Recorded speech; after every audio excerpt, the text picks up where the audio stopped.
I'd like to start by welcoming you. My name is Sarah Race Dalinga. I'm the director of the Urban Education Institute.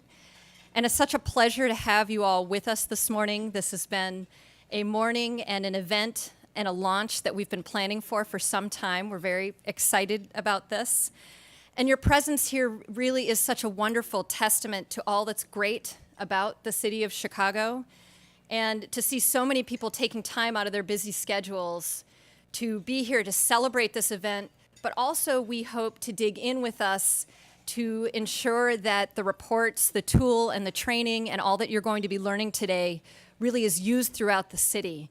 One of the things that we've learned in our work is the importance of this groundswell around the work in order to make it happen. And so our call to you today is to, yes, participate in this event, but also to be advocates around this work as well. I also would like to thank the funders who are supporting this work, and there are many of you. We're very fortunate to have a very broad base of commitment around this work. And these are funders who, from the very beginning, saw the value of this work, even before there was a tool to show or even before there were all of the reports produced. So I'd like to just take a moment to recognize some of them. The Boeing Company, the Crown family, Mary and Paul Finnegan, the Joyce Foundation, Harriet Hyman and Sir Michael Moritz, the Kirsten Fund for Urban Education, the Lewis Sebring Family Foundation, the W. Clement and Jesse V. Stone Foundation, the UEI Partners Committee of the University of Chicago Women's Board, and the Saul Zaentz Charitable Foundation. Could we have a round of applause for our funders, please?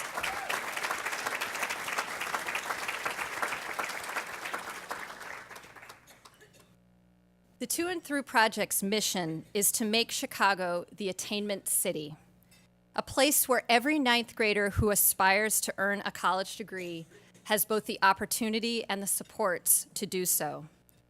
Our collective work toward achieving this goal is more critical than ever. It won't surprise those of you in this room to know that the share of high schoolers that have hoped to earn a bachelor's degree or higher has more than doubled over the past 3.5 decades, from 40% stating that they aspired to go to college in 1980 to 85% last year. Yet only a fraction of those students who aspire towards college have the opportunity to go to college and are projected to complete a college degree within 10 years of completing high school. Closing the gap in collaboration with all of you is the aspiration of the To and Through Project. And we would like to argue that no other city is better poised to accomplish what we're proposing and what the To and Through work will allow us to do. The fact is, and sometimes this gets forgotten in the turmoil in the city, that Chicago has made incredible gains over the past decade. Suspensions have gone down, teacher evaluation scores have gone up, and we've seen our city's high school graduation rates and college enrollment going steadily up. And it's a result, we believe, of our collective focus, all of us in this room and beyond across the city, on Freshmen on Track that helped us to propel a 17-point increase in Chicago Public Schools high school graduation in the past decade. Can we celebrate that? An amazing accomplishment.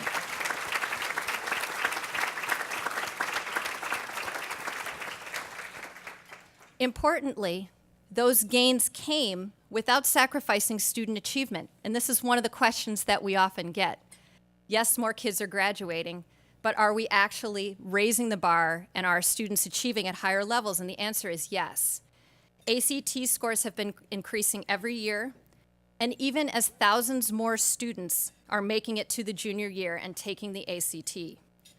Not only has Chicago's high school graduation consistently risen over the course of the last decade, but our college enrollment rates have seen a steady uptick too, now nearly approaching the level of the nation as a whole.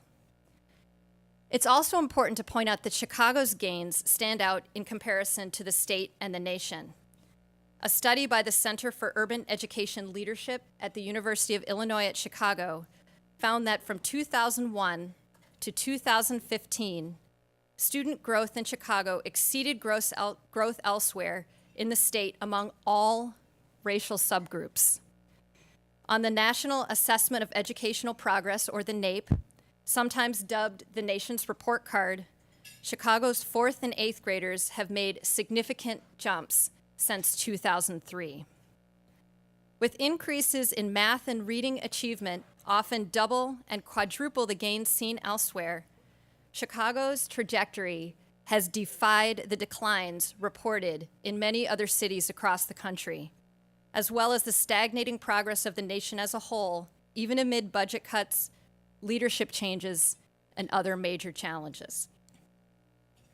This work, then, reflects the work that many of you have taken on over the years, and with stunning success. And in the course of our collective efforts, we learned that it's not enough to conduct research. It's not enough to have access to data. And it's not enough to provide training. It takes all three of these important ingredients combined: actionable research, timely data, and tailored professional development resources to transform a system. And those three cornerstones you're going to be hearing a lot about today because they're the cornerstones of To and Through. Now, with more partners, we're ready to move the city along the rest of the milestones that matter most and move our students to and through college. We've already seen some remarkable results, which you'll hear about from our panelists later this morning. The To and Through approach, importantly, has also sparked interest beyond Chicago. With the leadership and urging of one of the university's trustees, and actually the Board of Trustees chair at the University of Chicago, Joe Neubauer, we're exploring the To and Through work in Philadelphia. And can we recognize Joe here today? Where are you, Joe?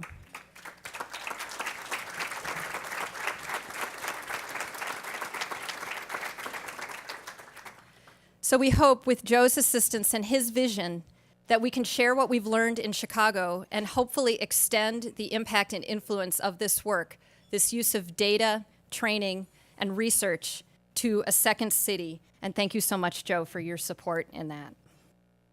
Speaking of which, and most importantly, you came here to hear our panelists, but you also hopefully came here to hear from students. And we believe that no one can explain better than students themselves the importance of this work. And so I'm going to let them tell you a little bit about why this work is important in a video.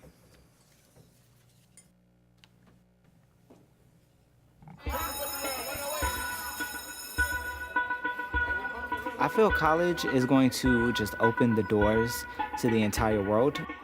I want to make people's lives better. It's like a pathway for you to achieve what you want in life. College is very important to me because I have a lot of things that I want to do, and I know I won't be able to do them without education. Graduating from college will help me get a good job. College degree will mean a lot because it will be the first degree in the family. I expect to get the skills that I need. I want to graduate college for my mom. She's my motivation. I know a few people that have gone to college but didn't finish, but I know a lot more people that have never gone to college at all and could have. Chicago has made great progress in increasing high school graduation rates, with the percentage of Chicago public schools students graduating from high school jumping from 57% to 74% in less than a decade. But when it comes to getting more students to and through college, we still have a long way to go. While 76% of Chicago public school students aspire to graduate from college, only 18% will earn a degree within 10 years of starting high school. It's time for us to close this gap. Closing the gap between our students' college aspirations and college attainment can yield benefits that extend far beyond the classroom. Research tells us that a college degree is still the most effective path out of poverty. People who finish college tend to be healthier, wealthier, and happier, less likely to commit crimes, face financial hardship, or suffer from illness, and are more likely to volunteer, vote, and engage in their communities, even live longer. There are 5 critical milestones on the path to and through college: freshman on track, high school graduation, college enrollment, college persistence, and college graduation. But too many students struggle to reach these milestones. That's why the University of Chicago launched the To and Through project. To and Through provides stakeholders in education with actionable research, data, and training designed to increase the number of students who make it to and through college. Research, focused on what matters most for college attainment. Data, illuminating where students are faltering on the path to college. And training that helps educators understand the research and data and how to apply it to help students along their paths. I want to become an activist and speak out for human rights and civil rights. I want to be an astrophysicist or an aerospace engineer. I want to make music. I would love to pursue a career in business administration. I want to be an entrepreneur and I want my own startup. I hope to own my own restaurant and fine dining. I want to be remembered as a great contribution to the world. I want to make my mother proud. She's a single mother, and she always pushed me to do better than what she did. Success is knowing that nothing is impossible. Everything is yours, you just have to go out and get it. With the To and Through Project's research, data, and training, we can help more of our children make it to and through college. To find out how, visit our website, toandthrough.uchicago.edu. We have a round of applause for our students.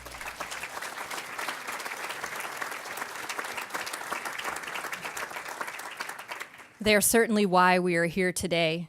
And everything that we do, all of the action that we take at the Urban Education Institute, but also around To and Through, is focused on the young people that you just saw in the video.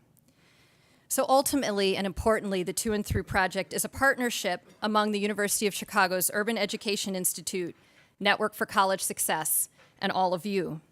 We have lessons to learn from each other, and we all have a critical role to play in ensuring that more youth make it to and through high school and to and through college.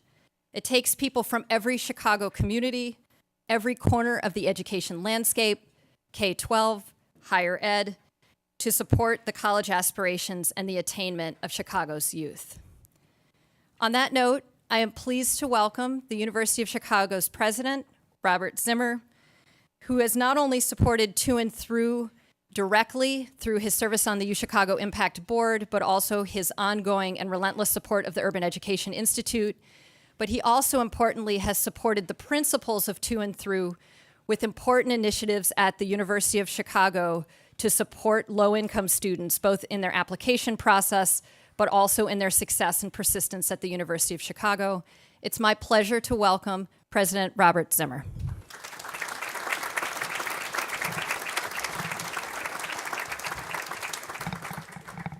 Thank you very much, Sarah.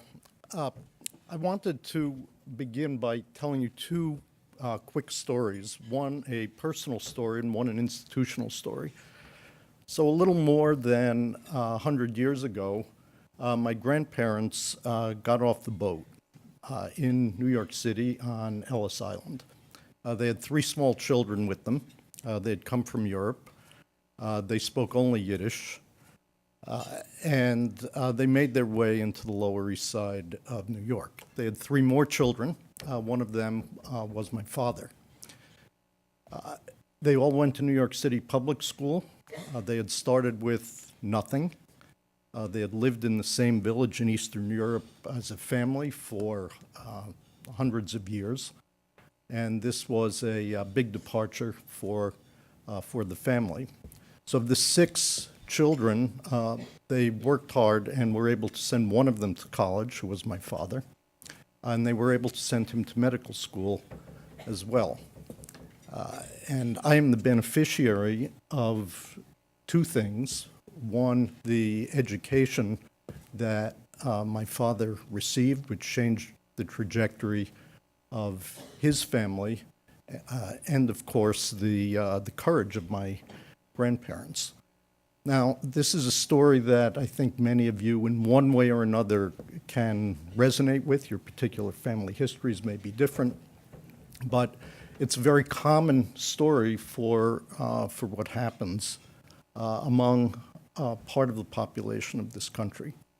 Now, let me tell you another story, just sort of moving forward many years to Sunday. So on Sunday, we welcomed about 1,500 students to the first-year class of the University of Chicago College. The dean, John Boyer, and I spoke to the students. The students went one way, the parents went another way. John and I gave them a drink because they're very emotional.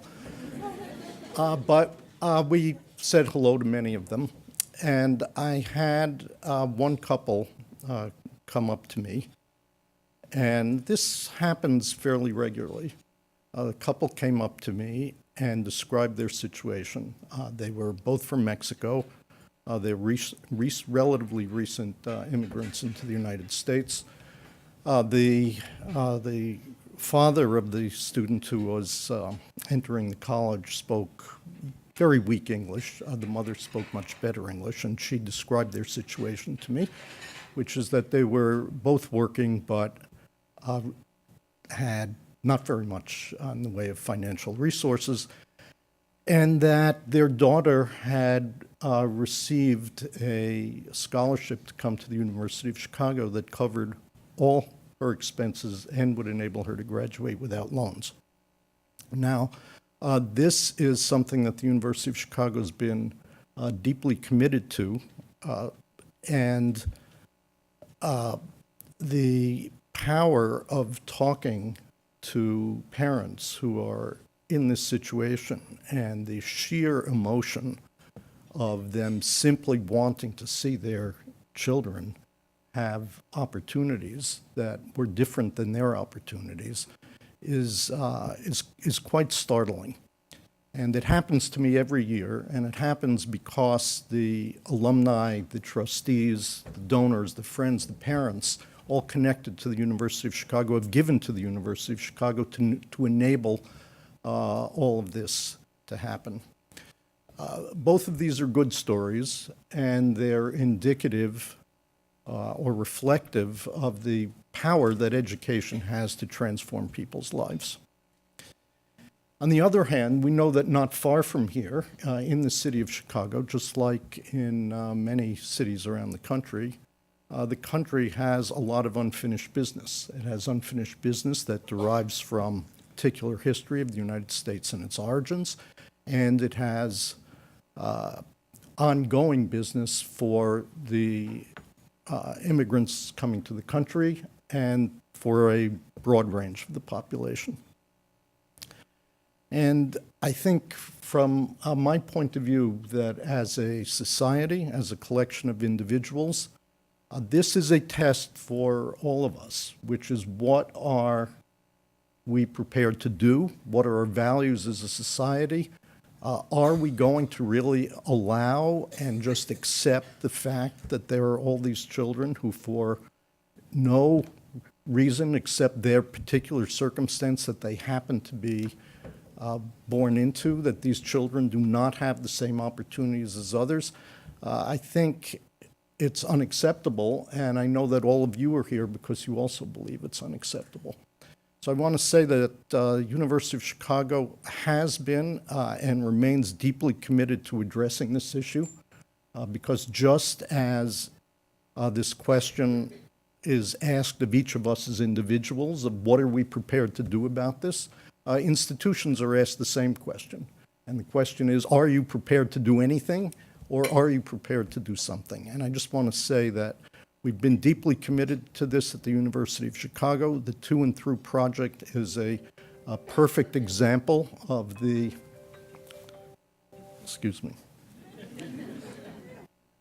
is a perfect example of the type of ways a research university in a city can have a role in contributing to this issue. And I just want to express my appreciation to all of you. Everybody in this room is engaged in this project, either through philanthropy, as Sarah mentioned, through advocacy, through your individual work and what you are doing every day. It's an important thing. It's critical to the children. It's critical to us as a society and what we mean. So let me just thank you all for what you're doing. Now, where's Arnie? There's Arnie. Okay. So I actually have a great pleasure of introducing Arnie Duncan. He's well known to many of you. Arnie is, to my mind, maybe the single greatest public advocate and effective advocate for children in this country that I have heard. As you know, he's the former CEO of the Chicago Public Schools, former Secretary of Education of the United States, currently managing partner for the Emerson Collective, and it's a great honor and pleasure to introduce my friend, Arne Duncan. Thank you.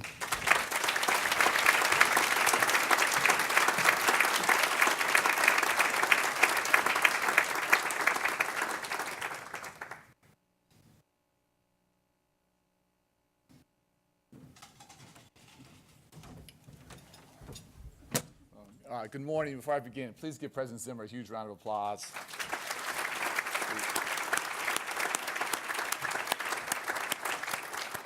I don't say this lightly. I've gotten to know lots of college presidents over the past 7 years. I think the University of Chicago and our city is blessed to have literally one of the best in the nation. And what the university has done, was done for the Hyde Park community that's been my family's home forever is just pretty extraordinary. So thanks for all your leadership, and happy to help out any way I can.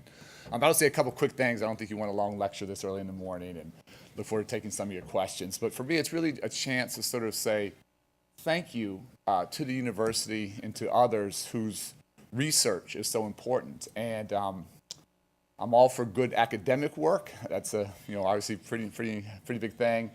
But I'm really interested in work that helps us change kids' lives. And I'm less interested in knowledge just for knowledge's sake, but how does it practically help us do something different for kids?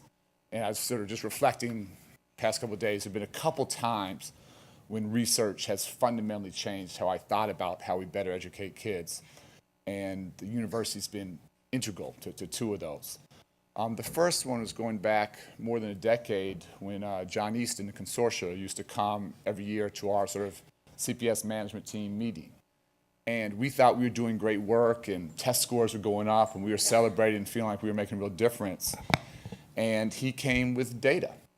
He came with data that showed that because Illinois had dummied down their standards, had reduced standards, that if kids were quote unquote proficient, if they were doing well on the ISAT, on the state test, which we were focused on and working hard on, if they were at the proficient cut score, that meant they would get a 16 on the ACT. And a 16 on the ACT basically means you have no chance of getting through college. You need to be at a 20, as you guys know. And I can't tell you, I remember that, it was like it was yesterday. It was this unbelievable punch in the gut. And what killed me is that what that meant is that we here in Chicago and across the state, we'd been lying to kids and families for a long time. And we've been telling them they were doing well and they were on track to be successful, and they weren't even close. They weren't even in the game. And that's a devastating thing, and you know it's a devastating thing not for all of our children as parents in this room, but for kids that aren't lucky enough to have parents who are able to sit in a room like this. And for us to sort of perpetuate a myth that they were on track to being successful, it was insidious. And so having that wake-up call was extraordinarily important. We stopped looking at proficiency rates, focused only on those kids who were advanced, which equated to about a 20. And we had at that time CPS a very small percent of kids who were advanced, and just talked about how much work we had to do going forward, but just extraordinarily important work, breakthrough work that changed how we were trying to educate kids. The second one that also came from the consortium, John, and I saw Greg Darnita here, he helped us implement this, was the focus on freshmen on track. And again, in hindsight, maybe it's a little bit obvious, but if you're trying to reduce dropout rates, if you wait till junior, senior year, it's a little bit late. You've lost those kids. If kids make it to junior and senior year, they're going to be okay. But there was a pretty direct correlation. I don't remember exactly. I remember the chart he showed, the graph, but basically something like for every F a child got as a freshman, that was like a 20% reduction in their chance of graduating from high school. So one F down to 80%, two Fs down to 60%, three Fs, they basically weren't going to graduate. And so that if we wanted to increase high school graduation rates, you couldn't wait. You had to start during that summer between 8th and 9th grade. And if a laser-like focus helped kids with both their grades and the attendance. So if they missed 3 weeks, you couldn't call. If they missed half a day, you needed to call home and find out what was going on. And subsequent to that work, CPS, for all the labor drama and financial drama and all the other management drama, CPS has seen a decade of increasing graduation rates. And I think the genesis of that was the work coming out of the consortium that was so important. And for all the instability or unrest, somehow that's been baked into the DNA of CPS. And just like every day through all that, we deliver bus routes and put kids on buses, and we deliver food. CPS delivers freshmen on track in increasingly more competent levels every single year, which again is a life-transforming opportunity. The two others, just to sort of put in the national context that have really moved me, was in 2007, Bob Balfance from Johns Hopkins talked about the concept of dropout factories. And again, we know when young people drop out of high school, they're basically condemned to poverty and social failure. And he broke it down. We have 100,000 schools in America. There are 2,000 high schools, so 2%. They were producing half of the nation's dropouts and 75% from the minority community. And when you sort of think about the devastation that does to families, to entire neighborhoods, and you can get your arms around 2,000. That's not that big. It's not 100,000. And that was sort of the impetus for all of our school improvement grant work that, at the Department of Education. And as a nation, we've gone from 2,000 high school dropout factories down to 800. So we've cut it in half. And I think our national goal, not a Republican goal, not a Democratic goal, but our national goal should be to eradicate dropout factories over the next 4 or 5 years. We could absolutely do that and go to zero. Now, to be clear, that doesn't mean we will eliminate all dropouts, but we will eliminate those institutions that year after year, what they produce in terrifyingly large numbers are high school dropouts. And we should own this and take it on and change the world. The last one came from our Department of Education, from our Office of Civil Rights a few years ago, where the Civil Rights Data Collection Project came out and revealed that as a nation, we were suspending and expelling lots of pre-K students, which I would have bet my life was impossible. And unfortunately, all these sort of information, these aren't like big celebrations. That was another punch in the gut. I don't have an easier way to say that. And the fact that we were suspending and expelling thousands of 3-, and 4-, and 5-year-olds around the nation, the fact that not surprisingly, they were disproportionately young boys of color, the fact that the obvious implication is that the school-to-prison pipeline started and starts at 3 and 4, pushed us to challenge the nation in very, very important ways, to change discipline policies. And we've made some real progress there, but a long way to go. So I just say all that to say that this is not research or knowledge for knowledge's sake. This is knowledge and information that has helped make me a lot smarter, that has hopefully helped to make Chicago and the nation a lot smarter. You guys are contributing to that in very important ways. And I think this new set of work today is maybe the next step in that evolution. And it's the right time to take that next step. Clearly, graduating from high school is no longer enough to get a good job in today's global economy. We know our young people's aspirations are not just to go to college and graduate. We have not built the pipelines. We have not given people the toolkits. We have not given them the information and data and research to make this the norm rather than the exception. And for all of us who worry about lack of upward mobility and inequalities, I think most people in this room know that today, if you're born into the bottom quintile, the bottom fifth in terms of family incomes, you have a 9% chance of graduating from college, 9%, less than 1 in 10. And so those odds have to fundamentally change. And your work here in Chicago and hopefully at the national level will really help to drive that discourse. I'm hoping this is the next step of big education ideas and research that changes policy, that changes practice, and at the end of the day, it really improves kids' lives. A couple more quick points, then we'd love to open it up to your questions. Is one, I think in some of these things, you're going to get lots of pushback from the left and the right. I think politics often hurt kids, and you guys got to sort of push to the common sense middle. On the left, you have a whole set of folks that will tell you that poverty is destiny, that teachers can only do so much, that principals can only do so much, that we have to end poverty before we can actually help kids be educated. And I think many of us in this room have seen quite the opposite all our lives. My sister and I were lucky enough to see my mom's program, kids who happen to be very poor, going to do extraordinary things educationally because they had people like my mom and others in their corner. And that, in fact, the best way to end poverty is great educational opportunity. And so you have to challenge the left orthodoxy there. Secondly, on the right, there's a myth that somehow resources don't matter, that somehow education is an expense rather than an investment.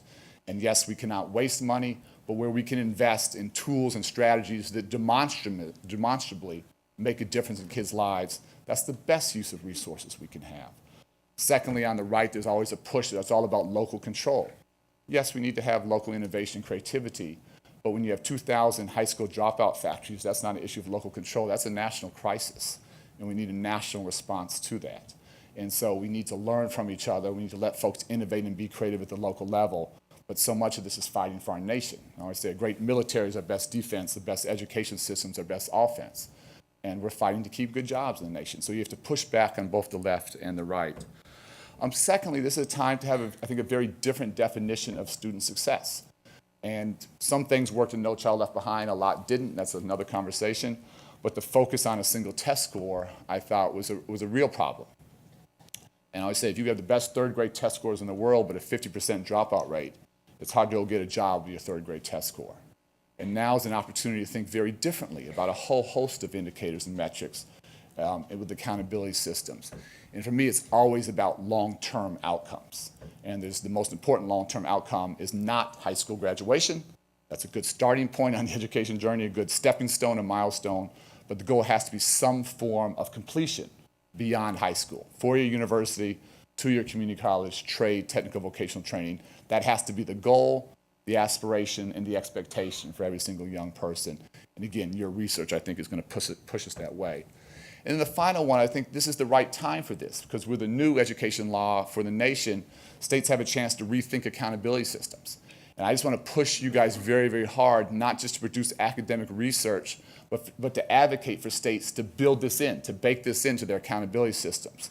Because the easy way, and states has done this in the past, is to do the easy thing, which is to not hold themselves accountable for outcomes.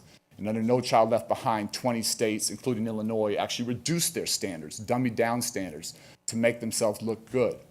But think of it as a nation. Think if we had 30 or 40 or 50 states over the next 10 years that were holding themselves accountable, not just for high school graduation rates, but for college success rates. Think what that would mean for our nation. And the flip side is as much as you think this is important, if this does not get baked into state accountability systems, it's not going to be that important. It's not going to change kids' lives. And so there's a moment of opportunity here with new information, with new resources, with a new website, with a new toolkit to really challenge states to say, yes, high school completion has to go up, but that's a starting point, not an ending point. And if you guys could do that, something very, very special happens for kids around the country. So thank you for your hard work. Thank you for your leadership. Thanks for the depth of thinking and pushing all of us who practice this work to try and be a little bit smarter. I'll stop there and take any questions you might have. Thank you.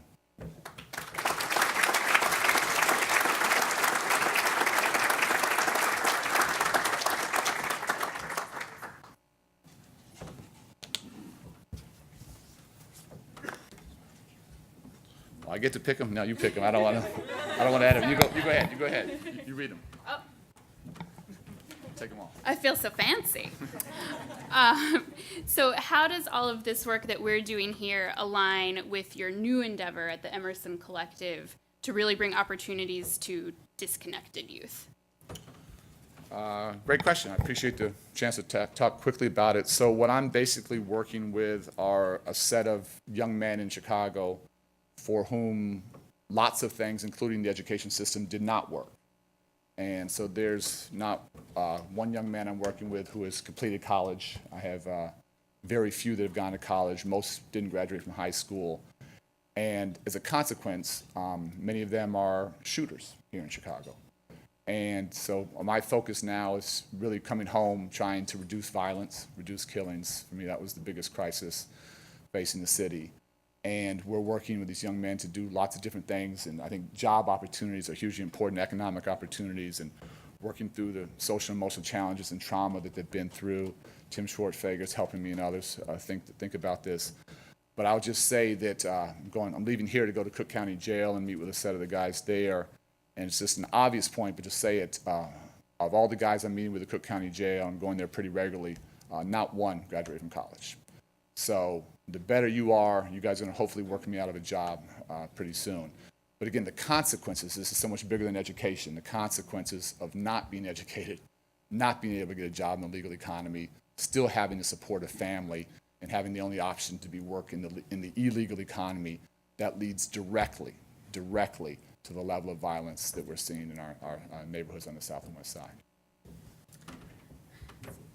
So since education doesn't begin in high school, what should we be thinking about in the middle grades and in elementary school and in early education? We should be thinking about a lot of things. Obviously, I think early childhood education is the best investment we can make, and getting our babies off to a good start and entering kindergarten ready to be successful. That's James Heckman research, University of Chicago, obviously. And the fact is, a nation, we allow so many 5-year-olds to enter kindergarten a year to 16 months behind is a little staggering to me. And frankly, any of us do a fantastic job of catching them up. And again, you can draw a pretty direct line from those that are behind to those that don't graduate to those that we lock up eventually. So a huge focus on early childhood education. Just sort of putting the whole K-12 bucket.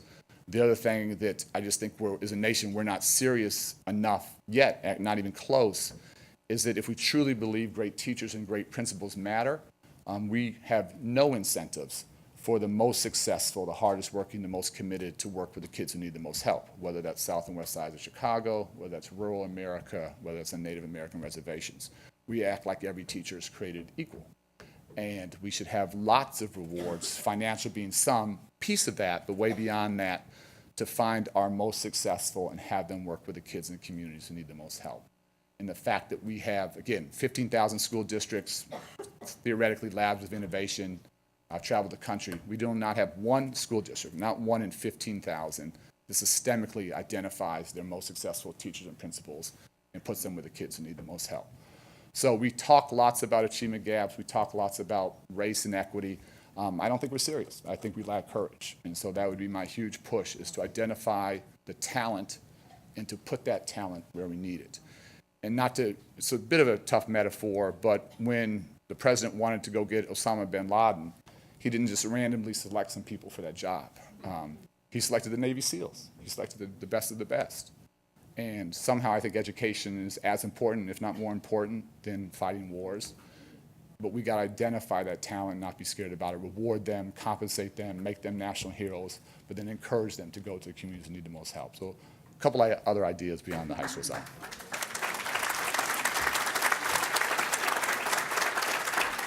So as we all come together here in Chicago and talk about making this a national movement and really galvanizing the whole country around this goal, what do we need to go out and do next? Yeah, well, maybe just reiterate what I said before, that every state now is rethinking accountability systems. So this is sort of the right idea at the right time. And again, just to be explicitly clear, if first of all, high school completion has to be put into these accountability systems, and in many it's not, there's a new opportunity now, that's a good starting point. But if some form of post-secondary education is not part of those accountability systems, this would be more academic research that frankly doesn't quite change kids' lives. If this gets baked into a significant set of states, that they are now holding themselves accountable for post-secondary success, that would be extraordinary. And to be clear, that takes a little bit of money, but this is not about resources. This is about expectations. And I always think we let kids down because our expectations are always too low as adults. And kids want more. This is not an aspiration gap. This is an opportunity gap. Kids' aspirations are already there here in Chicago, around the country. We have not built the systems to get them through. So for me, that would be the next huge step, is to really work with states to build this into accountability systems. And I think that would be absolutely transformative. So even though you said it's not about resources, how do we still build public will to make sure the schools in most need do have the resources they need? No, I didn't say it's not about resources. Just to be clear, I said this part is about strategy, and resources is a small part. So yes, there's a much larger conversation about resources. I mean, again, just to go local, not national, I think, again, most folks here know that Illinois has one of the worst funding systems in the nation. We should be absolutely ashamed of ourselves. And it's not just overall at a low level. The inequities between the haves and the have-nots are stunning. And the fact that kids who happen to be born 5 or 6 miles north of us in Winnetka or Wilmette get twice as much spent on their education for 14 years, pre-K, and 1 through 12, for 14 years relative to kids on the south and west sides, or kids in rural Illinois, or kids in Harvey or Dalton. It's unacceptable. It's immoral. And my request, and people may know, and I led the Chicago Public Schools, we sued the state. We lost that suit, but it's the right fight. My only hope as a city is that the city could unite to challenge Springfield. And we spend so much time in the public schools, to be very specific, union management fighting over what I consider to be crumbs. And the real pie is in Springfield. And Chicago's outward appearance of dysfunction and animosity gives Springfield a pass for doing the right thing. And so labor, management, philanthropy, universities, corporate leaders should be uniting all together to go to Springfield and say, you have to fix this pie, not for Chicago, but for the state. And our inability to see the big picture here, I think, is extraordinarily damaging to kids here. And somehow people have to sort of come up a little bit and fight the real fight, not fight over crumbs. Last one. So as you look back at your time in Chicago and your time as secretary, what one thing are you most proud of, and what one thing do you wish you could have accomplished? Lots of things proud of, lots of things I failed at, so there's a lengthy list on both sides of the ledger. I think both, just to stay on this theme, the fact that high school graduation rates here have continued to climb, the fact that nationally we have high school graduation rates at all-time highs, the fact that we've had 1.1 million additional students of color not just graduate from high school but go on to college. That part feels very good. Again, not mission accomplished, long way to go. Lots of failures, I'll just try and do them quickly. The fact that we have not been able to get universal pre-K across the country, the fact that we're relative to other nations, we rank 28th, 29th. That's, again, we should be ashamed there. The fact that we were unable to get college scholarships for Dreamers and give financial aid, really thought that would happen, it didn't. And probably the worst failure would be post the Newtown, Connecticut massacre at Sandy Hook. The fact that we got nothing done in terms of gun control is a massive failure. And I thought when our kids here in Chicago were being killed, it was because the nation didn't care about black and brown kids. When white kids started getting killed and we still didn't do anything, that was a very, very tough pill to swallow. We clearly did not plan to end on that down note. So instead, please join me in thanking